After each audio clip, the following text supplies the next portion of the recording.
Good day, students. Welcome to our another lesson in MAPEH. Today we're going to tackle about the music of the classical period and its composers. Before we start, don't forget to like this video, put down your questions after this video, share this video and subscribe so that you will be notified if the next lesson comes. And if you want me to discuss some topics in music, arts, physical education and health, whether it's from grade 1 to 12, just let me know by dropping your desired topic on our comment box.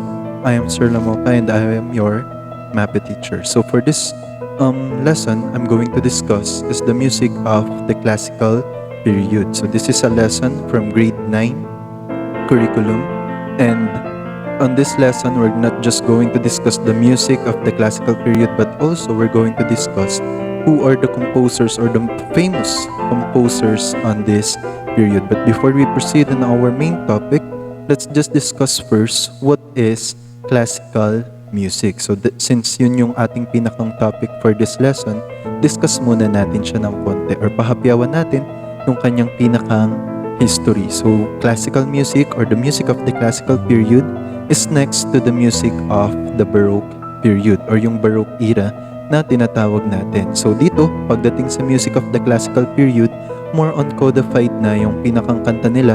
When we say codified, this is more on traditional and authoritative na mga genres or song. So, ang panahon noon, nung classical era, yung music of Western art tradition, yun yung pinakang ibig sabihin ng classical or music of the classical.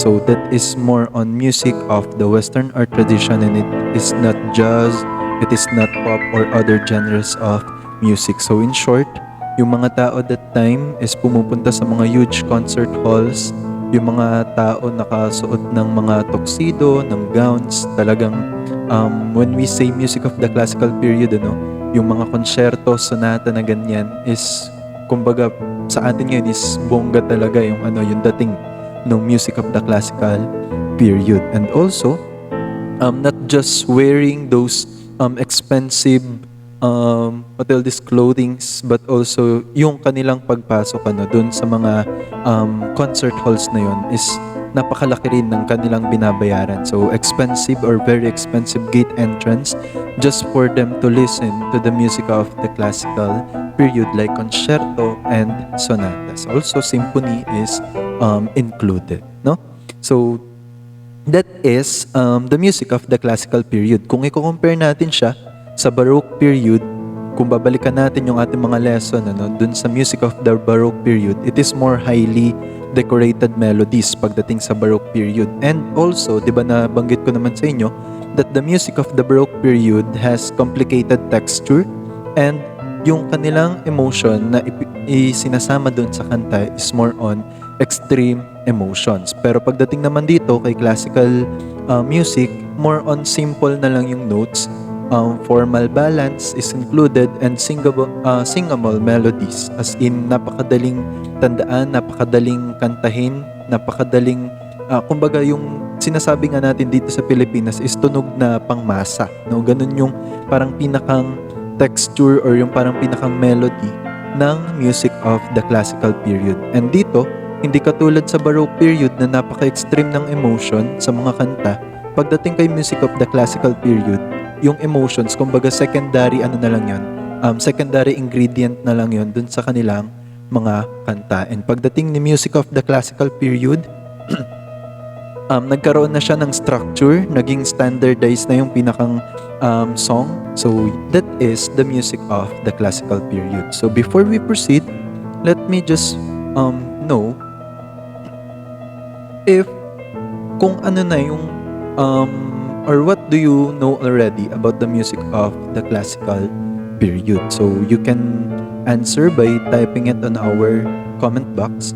So just type your maybe some informations that will not be included on this lesson. Nang sa gayon, is mas marami din tayong matututunan, no? May natututunan kayo dito sa video na to, and meron din ako natututuhan dun sa mga ilalagay nyong information sa ating comment box. So let's proceed to our main topic, So this is the music of the classical period. Again, as what I've said earlier, this is after the Baroque era. So this is from 1750 to 1820. So this classical period, or the music of the classical period, is also called as the Age of Reason and the Golden Age of Music. Maybe because of that standardized na mga ano na no, kumbaga structure. So kaya rin siya tinawag na Golden Age of Music. And dito rin makikita natin yung mga famous composers natin on the classical period na talagang kilalang kilala natin, at hanggang ngayon yung kanilang compositions is naririnig natin. Kadalasan nga yung iba is nilalaro pa natin sa piano types. Mamaya malalaman ninyo kung ano-ano yung mga kantang iyon or compositions na yun. So the music in this period was easy to remember, flexible, and simple. So yun nga yung na-mention ko kanina, na hindi siya katulad ng Baroque period na talagang komplikado yung texture, tapos napakaraming, kumbaga, ine-engrandehan yung mga yung kanta that time. So ibang-iba siya pagdating kay classical period. Ang dito kay classical period, as in napakadali niya lang tandaan yung tono, yung pinakang melody. Sobrang daling tandaan, flexible and simple. So the classical period was an era of classical music between roughly 1730 to 1750 and 1820. So the classical period falls between the Baroque and the Romantic periods. So classical music has a lighter, clearer texture than Baroque music and is less complex. So after the classical period, next that we're going to discuss is the music of the Romantic period. Pero focus muna tayo dito sa music of the classical period. So next, let's proceed to the 4 instrumental forms of the classical or music of the classical period. So we have here 4 instrumental forms. Number 1, we have sonata. Second one is sonata allegro form. The third one is symphony. And the last one is concerto. So let's discuss it one by one so that mas clear siya sa atin itong lesson na to. So discuss first. Ayan, so again, we have 4 instrumental forms. Let's discuss first what is sonata. So sonata is derived from the Latin and Italian word sonare, which means to sound. So the piano, and dito sa sonata, yung piano, yung kanilang pinakang main instrument pagdating sa mga solo instrument. So pagdating kasi dito sa music of the classical period, ang pinakang instrument talaga na ginagamit is piano, violin. Yan yung parang pinakang main instrument pagdating ni classical music. Okay, so the piano is the main accompaniment of a solo instrument. So it has 3 to 4 movements. The 3 movements are allegro, adagio, and rondo. So those are the 3 movements of sonata. So pagdating dito, sa ating 4 na instrumental forms, meron siyang kanya-kanyang movements, or ito yung ngayong tinatawag natin pag sinabi nating movements, ito yung parang pinakang parts or structure ng kanta. So dito kay sonata, ang structure niya or ang parang pinakang parts niya is the allegro, adagio, and the rondo. So first, let's discuss first what is allegro. So dun sa kanta or dun sa instrumental form na sonata, ang allegro, this is the fast movement which also represents how the theme is developed. So ito yung kumbaga pinakang first, or this is the first movement of the sonata, the fast movement, which is the allegro. Pagdating naman kay adagio, this is the slow movement of the sonata. And the last one, or the last movement that we have, is the rondo, also called the closing movement, and is often labeled as the finale. So ito yung parang pinakang koda na matatawag natin. So we have here the allegro, the fast movement, adagio, the slow movement, and the rondo, also called as the finale or the ending. So let us listen first to the sonata of Ludwig van Beethoven entitled Pathetic. So after you listen to this song, just observe on the structure, observe on the forms, the melody, tingnan natin kung ano nga ba yung pinagkaiba niya rin talaga dun, or yung yung melody niya, ano yung pinagkaiba dun sa Baroque period na last or previous lesson natin. So let's listen first.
Okay, so that is the example or one of the example of sonata.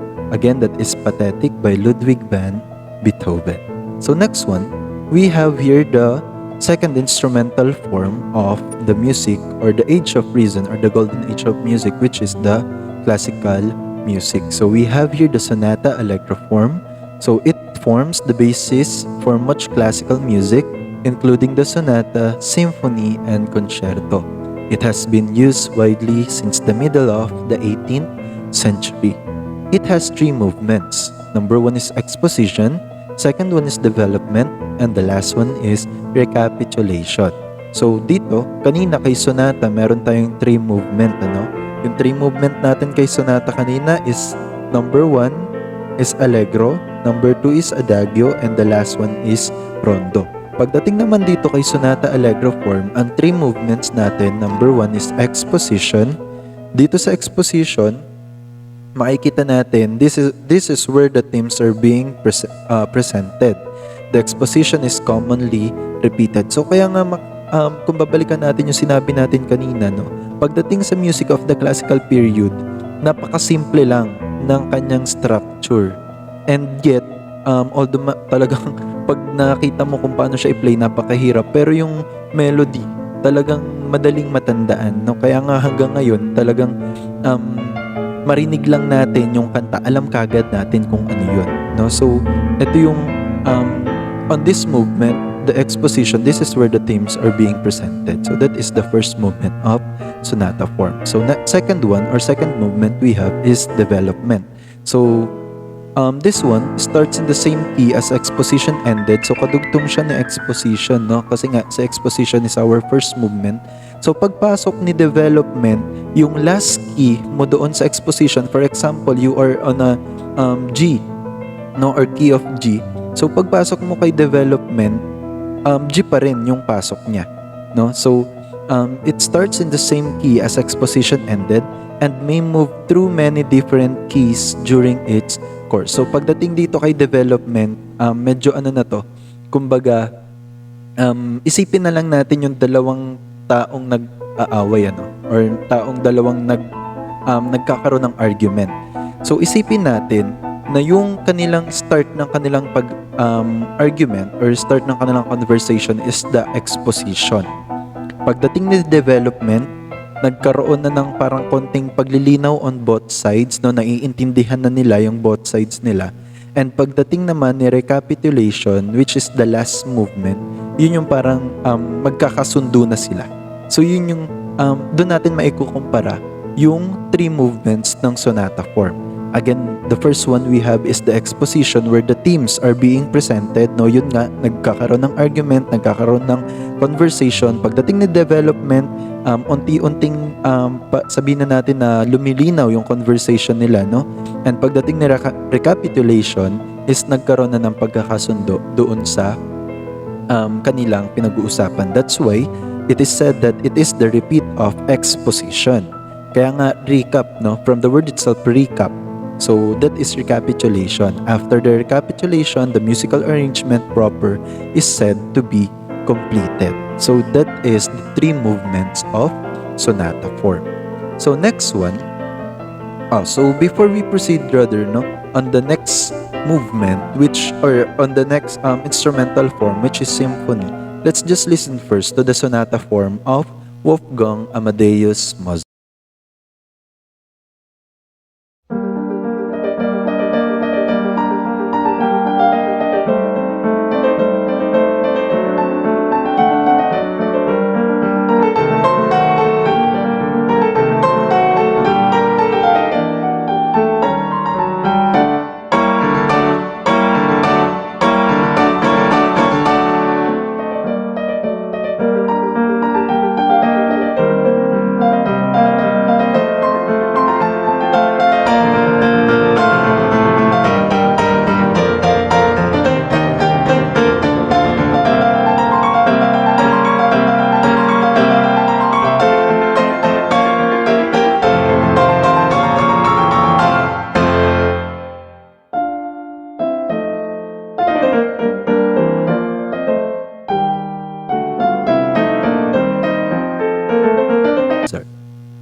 Okay, so that is the Symphony number 40 by Wolfgang Amadeus Mozart.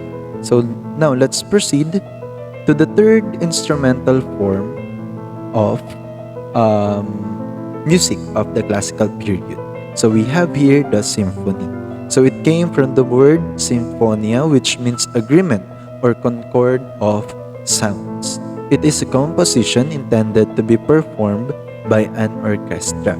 Usually, a symphony lasts from 20 to 45 minutes. So ganun siya katagal. Kaya nga kung mapapansin natin, pagdating sa music of the classical period where the people is talagang bumibili ng mga mamamahaling damit, tickets, no?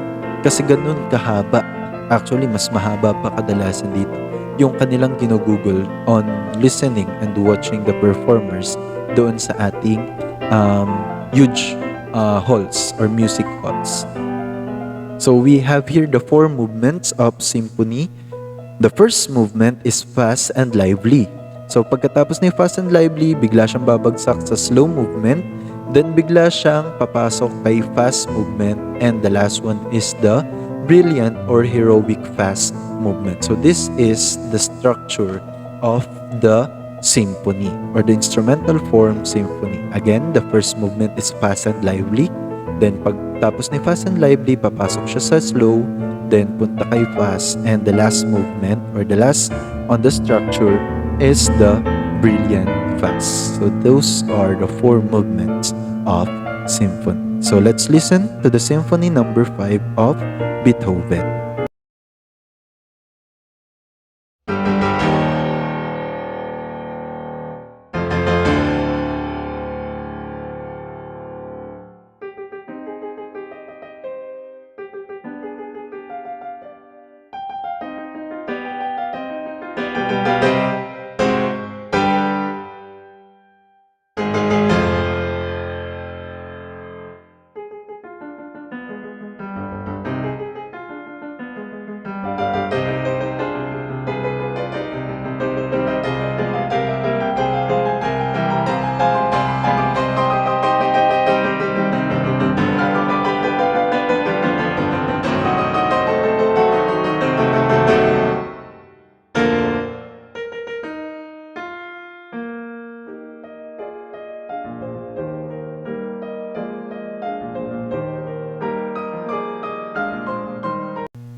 Okay, so for the last instrumental form that we have here is the concerto. So tapos na tayo kanina kay sonata, which has 3 movement.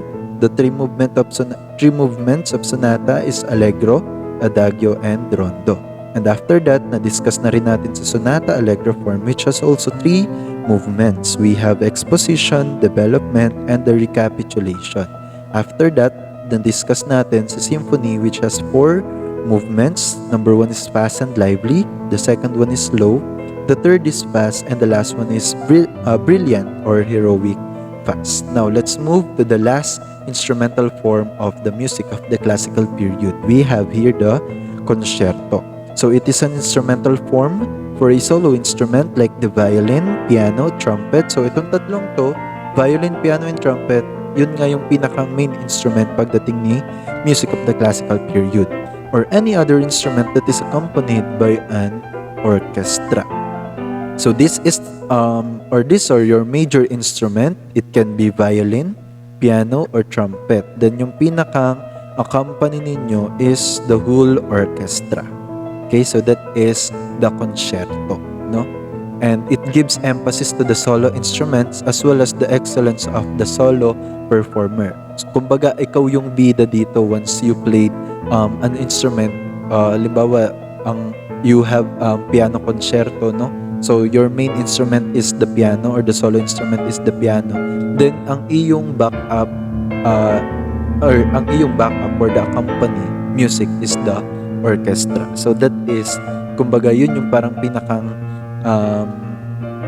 form ng concerto, no? It has 3 movements also. The sonata form, the slow, and the lyrical and fast. So the sonata form, it is usually in a fast tempo. Then the second movement is the slow and lyrical. It is written in ternary form or ternary form. And the last movement we have is the fast. It is usually written in rondo or allegro form. So those are the three movements of concerto, and those are the four instrumental forms of the music of the classical period. We have sonata, sonata allegro form, symphony, and concerto. Okay? So those are the instrumental forms. So let's listen first to a violin concerto in G major by Franz Joseph Haydn.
Okay, so after listening to the samples of the instrumental forms that we have on the music of the classical period, let's go to the life of the classical period composers. So dito, i-discuss natin yung kanilang naging buhay as musician, kung paano nag-usbong yung kanilang pangalan, and paano sila nakilala.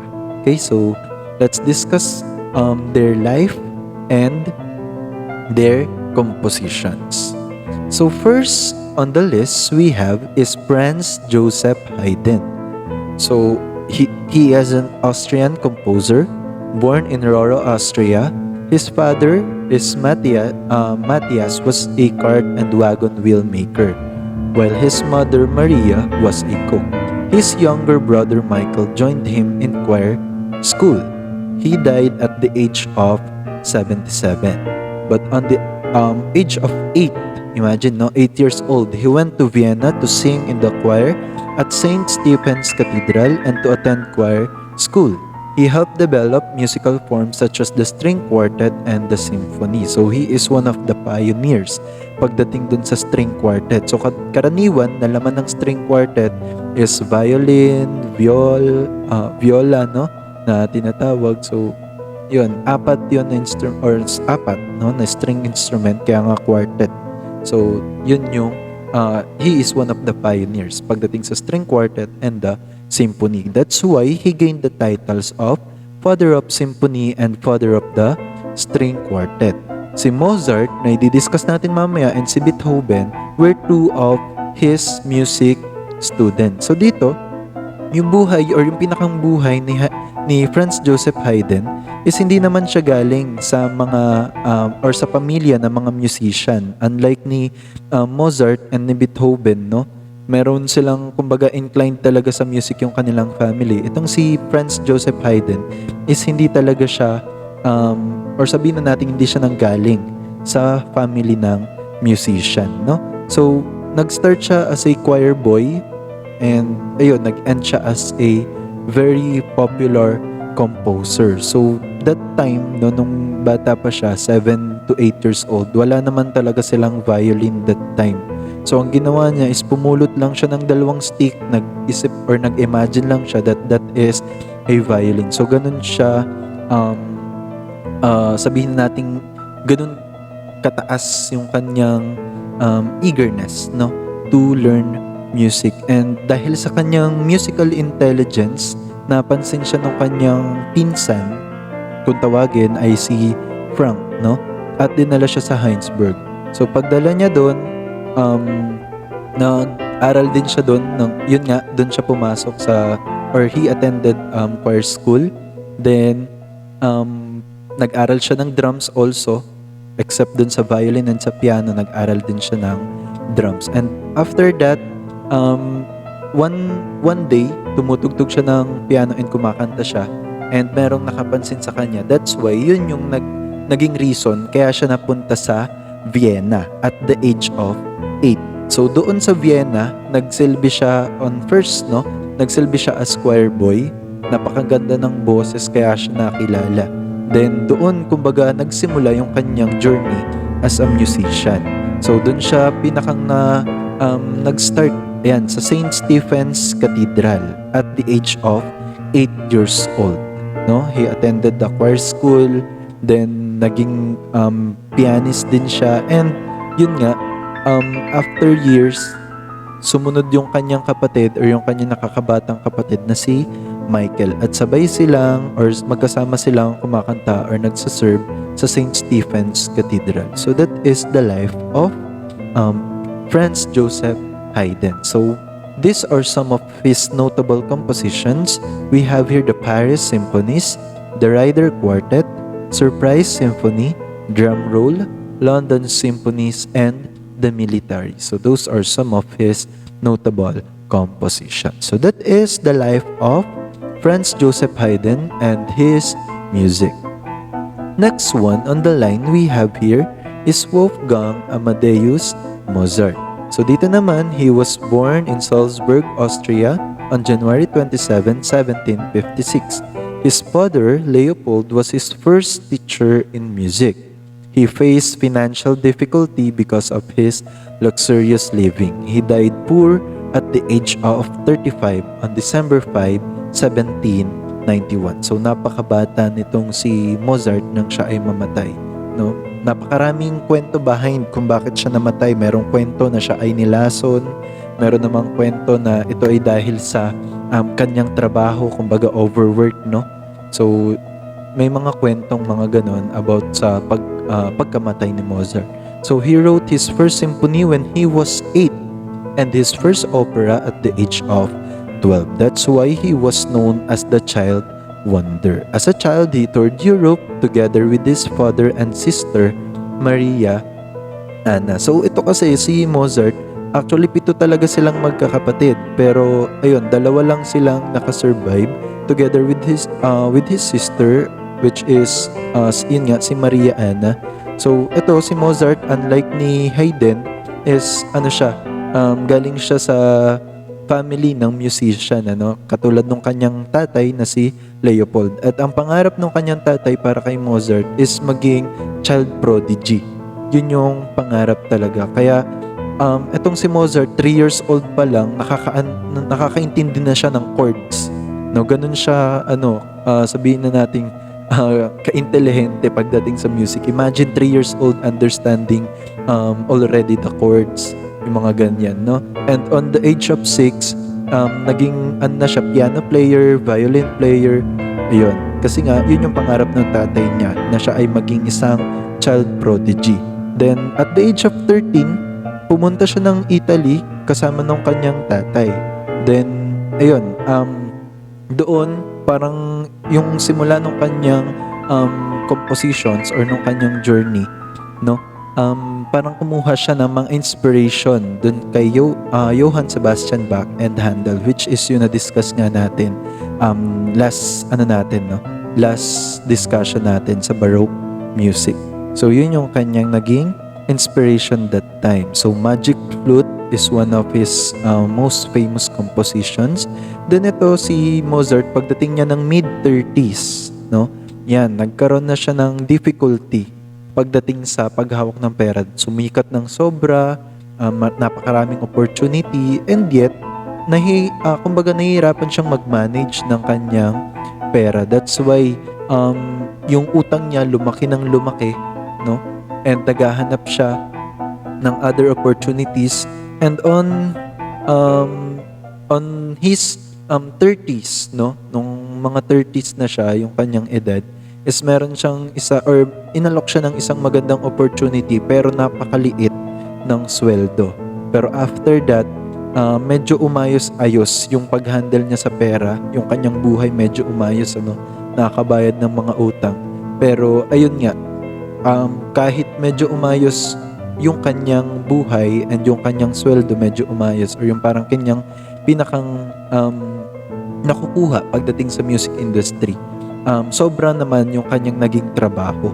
And that is one of the reason na tinitingnan kung bakit maagang namatay itong si Wolfgang Amadeus Mozart. Imagine at the age of 35, namatay na siya on December 5, 1791. So that is the life of Wolfgang Amadeus Mozart. So these are some of his notable compositions. We have here operas like The Marriage of Figaro, Idomeneo, and Don Giovanni. Choral music including Requiem, incomplete because of his untimely death. So yun nga yung hindi niya natapos dahil nga siya ay maagang namatay. Like, meron din siyang concertos like Piano Concerto, Violin Concerto, Symphony Concerto, and Horn Concerto. Also included on his notable compositions is the chamber music and symphonies. So that is the life and music of Wolfgang Amadeus Mozart. So let's proceed to the last composer na meron tayo, or last on the line. Now we have here Ludwig van Beethoven. So si Beethoven naman is a German composer that was baptized on December 17, 1770. So obviously he is from Germany. So ito, si Ludwig van Beethoven is katulad ni Mozart na galing siya sa family ng musician. So yung kanyang tatay na si Johann van Beethoven trained him at young age, dreaming that he'll become like Mozart. So a young prodigy. So yun yung pangarap naman ng tatay ni Beethoven, na siya ay maging katulad ni Mozart na young prodigy. So he became the breadwinner of his family because of his father's alcoholism. So yung kanyang sulat, yung kanyang pagtugtog, yung mga nakukuha niya doon, no? Yun yung naging rason kung bakit sila nakaka-survive. He became the breadwinner of his family dahil nga yung kanyang tatay is kumbaga nalulong sa alak. So he experienced hearing disorder in 1798, and by 1820, he became completely deaf. So yun yung naging problema ni Beethoven, no? Yung kanyang pagkabingi. Kaya nga karaniwan, isa rin siyang, or tinawag din siyang deaf genius. Kasi kahit na siya ay nabingi na, imagine nakapag-compose pa rin siya ng kanyang mga compositions, no? He had his first public piano performance at the age of 8. So itong si Beethoven at the age of 3 or at the age of 5, no, 5 to 6 is natuto na rin siyang mag-play ng piano. His first piano composition was published when he was 12 years old. So imagine that 12 years old pa lang, meron na siya or na-publish na yung kanyang kauna-unahang piano composition. So Gottlob Nephi became his teacher since his father's teaching talent was limited. He became the court organist of Maximilian, Franz Elector of Cologne at the age of 14. So yun yung sa Cologne Cathedral. So he was recognized as the composer of the millennium. That is his title, the composer of the millennium. He represents the highest level of a musical genius. So that is the life of Ludwig van Beethoven. So mid-30s, medyo nagbago yung kanya. Kasi nung mid-30s niya, 25, 27, mga ganyan. Nung kanyang mid-30s, mga 32 to 35, yung mga ganyan. Medyo nagbago yung kanyang parang genre or nung kanyang inspiration sa kanyang mga composition. Medyo nag-shift siya papunta sa heroic works or heroic deeds. Yun yung parang naging kanyang pinakang inspiration, no, sa kanyang mga composition. So he was a student of Franz Joseph Haydn together with Beethoven. So parehas silang naging estudyante ni Franz Joseph Haydn. And pagpatak ng 1819, yun, dun siya totally naging bingi, no, or deaf. And ayun nga, yung kanyang kamatayan is sobrang tumatak sa mga tao. That's why nung kanyang libing is halos 20,000 na tao yung dumalo at nakiramay sa kanyang libing. So that is the life of the three most famous composers of the music of the classical period. So going back, para ma-review lang tayo ng konti, again, sa ating music of the classical period, this was also called as the age of reason and the golden age of music. So if we're going to compare the Baroque music and the music of the classical period, pagdating ni classical, mas simple na yung forms, standardized na, may structure na, no? Talagang madaling tandaan, madaling kantahin. So yun yung parang pinakang characteristics of the music of the classical period. So meron tayong apat na instrumental forms sa classical period. Meron tayong sonata, which has 3 movements, the allegro, the adagio, and the rondo. The second one is sonata allegro form, which has also 3 movements, the exposition, the development, and the recapitulation. After that, the third one, we have the symphony, which has 4 movements. The first movement is fast and lively, followed by slow, then next is fast, and the last one is brilliant or heroic fast. And the last instrumental form that we discussed is the concerto, which has also 3 movements. It is the sonata form, the slow and lyrical movement, and the last one is the fast movement. And after that, diniscuss natin yung buhay ng tatlong classical period composers.